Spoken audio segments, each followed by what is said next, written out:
കൊല്ലം rural എസ്.പിയുടെ പേരിൽ പണം തട്ടാൻ ശ്രമം. വാട്സപ്പ് വഴി പോലീസ് ഉദ്യോഗസ്ഥരോടാണ് പണം ആവശ്യപ്പെട്ടത്. ചാറ്റിങ്ങിലൂടെ അടിയന്തരമായി തുക ആവശ്യപ്പെടുകയായിരുന്നു. സംഭവത്തിൽ സൈബർ പോലീസ് കേസെടുത്ത് അന്വേഷണം ആരംഭിച്ചു. കൊല്ലത്ത് നിന്ന് എം മനോജ് തയ്യാറാക്കിയ റിപ്പോർട്ടിലേക്ക്. കൊല്ലം റൂറൽ എസ്.പി ആയിട്ടുള്ള ടി.കെ. വിഷ്ണു പ്രദീപിന്റെ പേരിലുള്ള തട്ടിപ്പാണ് നടന്നിരിക്കുന്നത്. അതായത് അദ്ദേഹത്തിന്റെ ചിത്രം ഉപയോഗിച്ചുകൊണ്ട് വാട്സാപ്പിലൂടെ പോലീസ് ഉദ്യോഗസ്ഥർക്ക് സന്ദേശം അയക്കുകയും അടിയന്തരമായി 40,000 രൂപയോളം വേണമെന്ന് ആവശ്യപ്പെടുകയും ചെയ്തു. ഇത്തരത്തിൽ ആവശ്യപ്പെട്ടപ്പോൾ നേരത്തെ സമാനമായിട്ടുള്ള തട്ടിപ്പുകൾ തിരിച്ചറിഞ്ഞിട്ടുള്ള ഉദ്യോഗസ്ഥർ ഇത് മേലുദ്യോഗസ്ഥരെ അറിയിക്കുകയായിരുന്നു. തുടർന്നാണ് സൈബർ പോലീസ് അന്വേഷണം ആരംഭിച്ചത്. അന്വേഷണം ആരംഭിച്ചപ്പോൾ തന്നെ ഈ നമ്പറുമായി ബന്ധപ്പെട്ട് മറ്റ് ചാറ്റിംഗ് ഒക്കെ പരിശോധിച്ചപ്പോൾ ഡൽഹിയിലെ ഒരു ബാങ്ക് അക്കൗണ്ട് നമ്പറാണ് നൽകിയിട്ടുള്ളത്. ഇതുമായി ബന്ധപ്പെട്ട് പോലീസ് അന്വേഷണം തുടരുകയാണ്.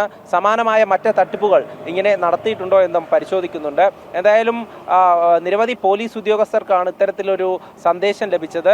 ആരും തന്നെ പണം നൽകിയിട്ടില്ല എന്നുള്ളതാണ് ഒരു ആശ്വാസം. അതായത് ഉദ്യോഗസ്ഥരിൽ നിന്നൊന്നും പണം നഷ്ടമായിട്ടില്ല. പക്ഷേ പ്രഥമ ദൃഷ്ടിയിൽ കാണുമ്പോൾ അത് എസ്.പിയുടെ പ്രൊഫൈലിൽ നിന്ന് അയക്കുന്നതായാണ് മനസ്സിലാകുന്നത്.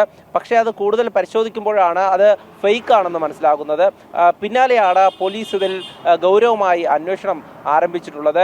എന്തായാലും ഈ തട്ടിപ്പ് നടത്തുന്നത് ഏത് വഴിയാണ്, അല്ലെങ്കിൽ എവിടെ നിന്നാണ് ഇതിന്റെ പ്രഭവ കേന്ദ്രം എന്നുള്ളത് പോലീസ് അന്വേഷിച്ചു വരികയാണ്.